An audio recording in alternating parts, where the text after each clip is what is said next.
श्रियकान्ताय कल्याणनिधये निधयेऽर्थिनाम् श्रीवेङ्कटनिवासाय श्रीनिवासाय मङ्गलम्। लक्ष्मी सविभ्रमालोकसुभ्रूविभ्रमचक्षुषे चक्षुषे सर्वलोकानां वेङ्कटेशाय मङ्गलम्।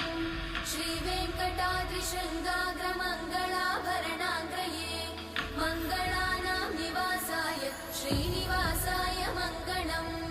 सर्वावयव सौन्दर्य सम्पदा सर्वचेतसां सदा सम्मोहनायास्तु वेङ्कटेशाय मङ्गलम्।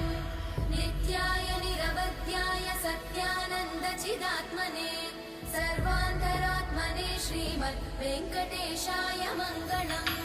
स्वतः सर्वविदे सर्वशक्तये सर्वशेषिने सुलभाय सुशीलाय वेङ्कटेशाय मङ्गलम्।